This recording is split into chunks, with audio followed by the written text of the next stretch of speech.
Alors, dans ce workshop, je vais vous expliquer comment est-ce qu'on installe un serveur de fichiers. Déjà, pour les prérequis, le serveur de fichiers, c'est tout simplement un serveur qui dispose de deux disques durs. Un disque dur qui sera réservé au système d'exploitation et un disque supplémentaire où seront stockées vos données. Alors, faites bien la différence entre stockage et sauvegarde. Un disque dur de stockage permet de stocker des données alors qu'un disque dur de sauvegarde va permettre de sauvegarder une copie intégrale de vos données. De ce fait, ces deux disques durs, donc, ils doivent être installés sur des serveurs distincts. Alors, qu'est-ce que je peux rajouter d'autre concernant le stockage? Alors, aussi, dans les prérequis, il ne faut jamais installer votre serveur de fichiers sur le contrôleur de domaine. Les deux serveurs doivent être distincts. Et aussi, en fonction des organisations, bien choisir le type de disque. En l'occurrence, ça va être du SSD pour la vitesse de traitement de données. Et en fonction de la taille des entreprises, vous pouvez mettre des disques durs de 250 Go à 1 Tera. Voilà. Maintenant, comment est-ce qu'on installe notre serveur de fichiers? Alors, moi, j'ai utilisé un serveur AD. Alors, lorsque vous installez un serveur AD, par défaut, il vous installe directement le rôle qui va gérer les fichiers. Alors, si je reviens ici, nous avons installé notre AD et là, vous voyez, c'est ce service-là, gestionnaire de serveurs, service des fichiers de stockage. Donc, il l'installe par défaut. Si jamais voilà vous n'avez pas installé de contrôleur de domaine sur ce serveur-là, il faut bien penser à rentrer la machine dans le domaine et ça doit être une machine du domaine et ensuite venir ajouter dans ce rôle-là qui se trouve ici. Hop, si je baisse là, qui se trouve là. Et vous n'avez qu'à cliquer ici et vous faites suivant et il le remplira. Donc vous le cochez bien ici serveur des fichiers et il le cochera et il installera. Pardon. Voilà pour l'installation. Bon, je vous fais confiance, vous savez déjà installer des rôles et des fonctionnalités. Alors, ce que nous allons faire par la suite, c'est que nous allons rajouter du coup un disque dur. Alors, je vais venir dans ma machine. Bien évidemment, il faut l'éteindre.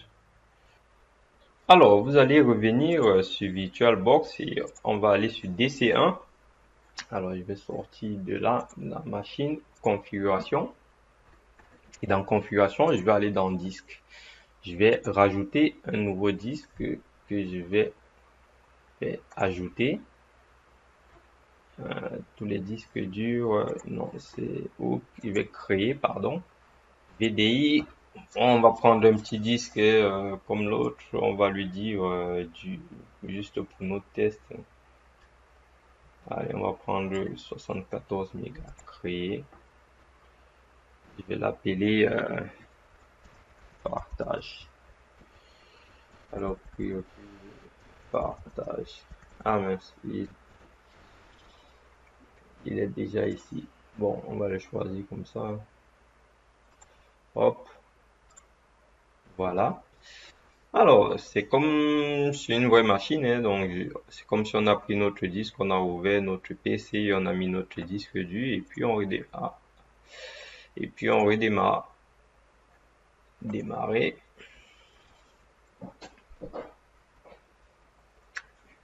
Alors, je vous retrouve quand il a redémarré. Alors, notre serveur, il a redémarré. CTRL Alt Sup. Hop.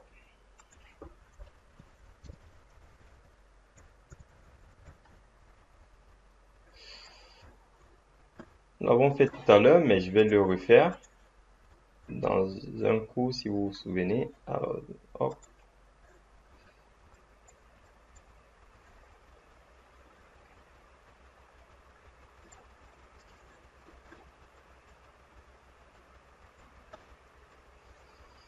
Ok, il s'est remis. Alors, qu'est-ce qu'on doit faire selon vous? Il faut initialiser le disque et le mettre en ligne. Donc, je vais aller sur le gestionnaire de disque.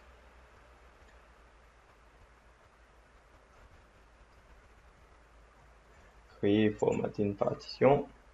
Il le détecte bien le disque. Alors, est-ce que c'est lui? Disque 1. Je vais agrandir, hein, que vous voyez. Alors, c'était lui, hein. Donc, créer un nouveau volume. 72, je le laisse comme ça. Je vais l'appeler E. Alors, je vais l'appeler partage. Et ensuite, on va le formater. Allez, c'est terminé. Hop, il est formaté. Et voilà, mon disque est en ligne. Il est là. Donc, voilà comment on a constitué et installé notre serveur de stockage. Donc, tous les dossiers qu'on va stocker, ils seront uniquement sur le disque E et non sur le disque C, comme on l'a dit tout à l'heure. Première des choses, je vais créer un dossier qui va s'appeler commun. Et dans ce dossier commun là, je vais mettre, alors dans ce dossier commun, je vais le partager à tout le monde. On va dire propriété, comme on a fait partage avancé, j'active, je l'appelle commun, je vais appliquer OK. Ça c'est déjà vu, je pense que vous avez vu ça dans les vidéos, c'est pourquoi je vais un peu vite. Et ensuite on revient dans propriété partage et là on partage à tout le monde. Ne jamais oublier cette étape là, sinon votre dossier n'est pas partagé. Donc vous partagez à tout le monde. C'est après qu'on va gérer les sécurités ici. Donc pour l'instant, vous voyez quand vous arrivez dans sécurité, ceux qui ont accès à ce dossier, c'est les utilisateurs système, les administrateurs et les administrateurs du domaine. Donc vous voyez les autorisations ici et le contrôle total, modification, lecture, affichage, lecture, écriture et les autorisations spéciales. Pour l'instant, on ne doit pas avoir d'autorisation spéciale et puis c'est pas vraiment trop utilisé en entreprise, hein. Hop. Maintenant, on va parler d'héritage. Si je viens, je crée un dossier ici qui s'appelle étudiant et un autre qui s'appelle prof. Alors, si je fais un clic droit dans les propriétés, partage, je vois bien que en me connectant sur le serveur dans commun, j'arrive à me connecter sur étudiant. Pourquoi? Parce que le dossier étudiant hérite des droits du dossier parent. Si je viens dans sécurité, il me dit que c'est pareil, les utilisateurs qui ont accès, c'est les mêmes. Ok. Donc, ça sera pareil pour professeur, hein. Maintenant, on va créer un fichier. Alors, je vais l'appeler, on est dans étudiant, je vais l'appeler étudiant 1.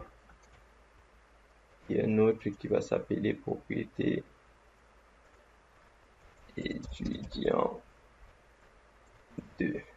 Bon. Et ensuite, on va dire que dans le dossier, on va l'appeler prof et étudiant. Donc, ça signifie quoi? Ça signifie que les professeurs et les étudiants vont pouvoir accéder à ce dossier-là. Par contre, je vais créer à ce fichier. Par contre, je vais créer un fichier qui sera uniquement accessible aux professeurs. Prof. OK. Alors, maintenant, on va un peu s'amuser avec les droits. Si je viens là, vous avez vu qu'il y avait un héritage. Maintenant, moi, je veux que ce fichier-là, qui est dans professeur, celui-là, que les étudiants puissent lire ce fichier, mais qui ne peuvent pas le supprimer parce que c'est un dossier, c'est un fichier qui ne les appartient pas. Comment est-ce que je vais faire? Si je viens dans propriété, sécurité, je vais faire modifier, je vais ajouter, tous les utilisateurs.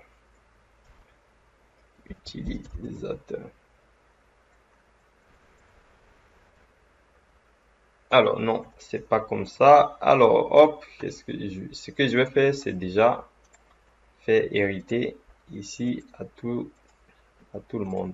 Hop, sécurité, on va faire là,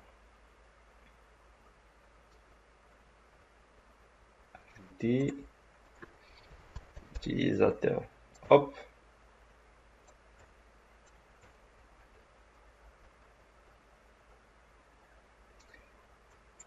Ici, vous avez utilisateur du domaine. Hop, je vais rajouter tous les utilisateurs du domaine. Ça veut dire que les étudiants, les professeurs, tout ce que vous voulez, ils ont le droit de lire, d'exécuter, d'afficher, mais ils n'ont pas le droit de modifier et ils n'ont même pas le contrôle total sur ce dossier-là. Ok, je fais appliquer. Hop, hop. Maintenant, qu'est-ce qui se passe si on fait un test? Je vais prendre une machine de test. Je prends mon petit Windows 7 là.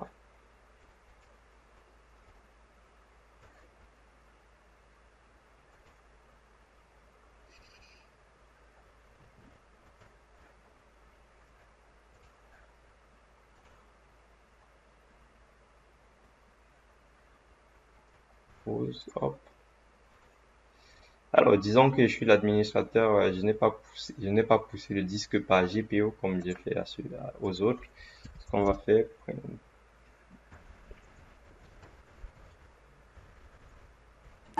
alors si vous voulez par exemple aller monter le disque dur à un étudiant pour qu'il puisse accéder par exemple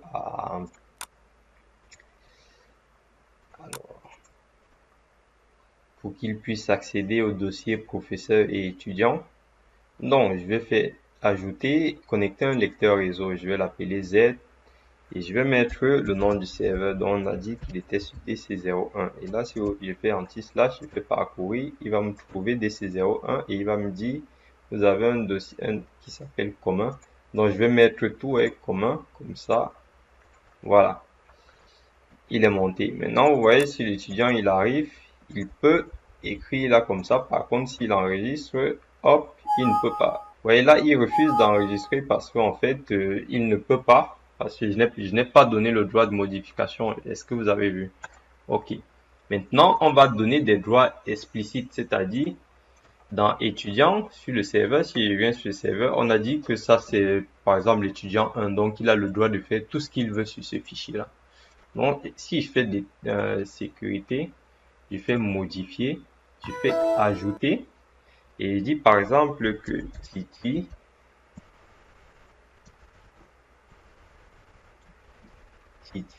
hop, vérifier, est-ce que j'ai bien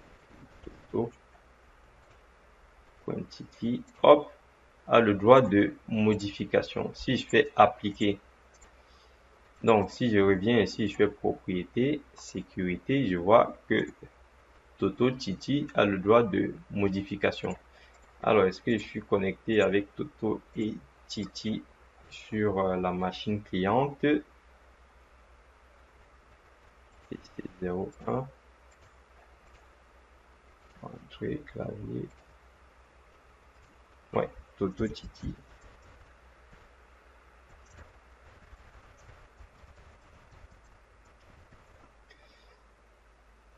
Hop.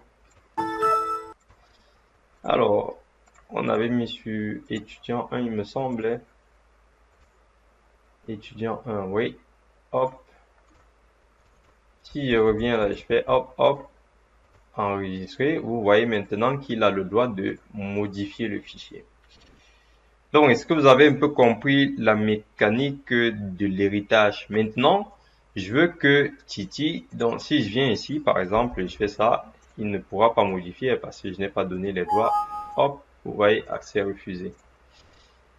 Donc, c'est un peu comme ça que on met des restrictions sur des dossiers dans des organisations, hein. Donc, il faut toujours créer un dossier en commun, mettre tous les utilisateurs pour qu'ils puissent accéder au fichier et maintenant mettre des restrictions pour des utilisateurs distincts. Donc, c'est pour cela que vous avez vu, on a créé au début, on a créé des utilisateurs et on a créé des groupes. Les groupes vont permettre d'appliquer, par exemple, des droits sur plusieurs utilisateurs au lieu de mettre sur aller sur chaque utilisateur, faire ça, vous allez juste sur le groupe et vous dites tous les membres du groupe, ils n'ont pas accès à ce fichier tout simplement. Donc c'est ce que nous avons vu dans les unités d'organisation, dans les groupes. Donc si par exemple vous allez sur le serveur, là, ici. On est sur le serveur. Est-ce qu'il s'est répliqué ici? Je vais voir si on a possibilité d'avoir les utilisateurs ici, utilisateur Active Directory. Hop. Donc, on avait créé un groupe étudiant. Et dans le groupe étudiant, j'avais mis 2 personnes. Donc, là, je vais créer mon groupe étudiant comme ça.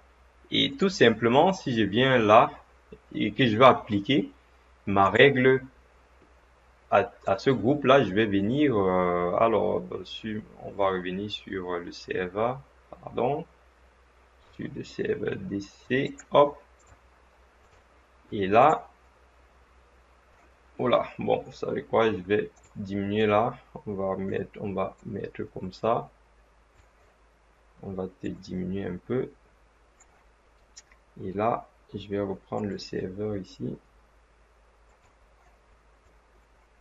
non, c'est pas lui.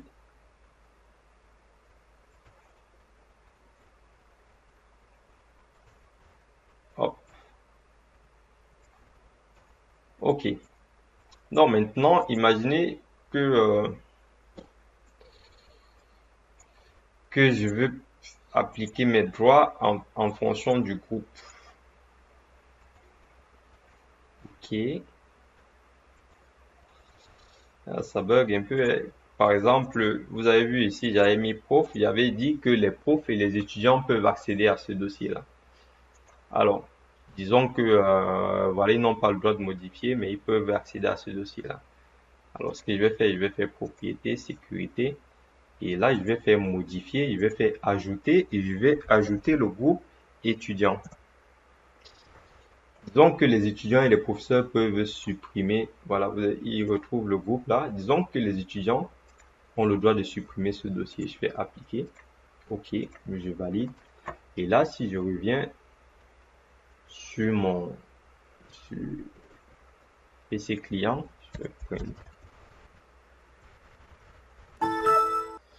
Alors, et que je viens dans étudiant, et puis je vais repasser là, dans prof. Si je fais ça, tac, prof, voilà. Vous voyez, l'étudiant, il a maintenant le droit de supprimer ce fichier-là. Pareil pour les professeurs.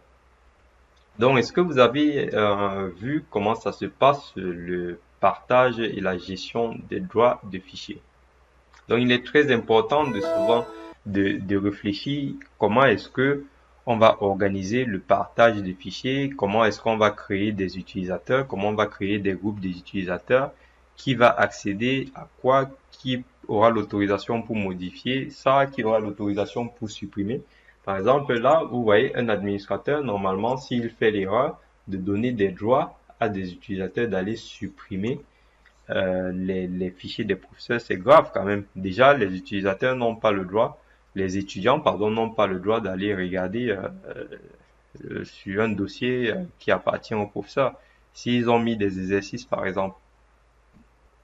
Donc, je vous laisse réfléchir sur ce sujet-là. C'est très intéressant. Donc, n'hésitez pas à faire des tests. Il faut faire des tests, des tests, des tests. Et c'est comme ça que vous allez réussir à maîtriser Windows Server. Je vous dis à tout de suite pour la prochaine vidéo.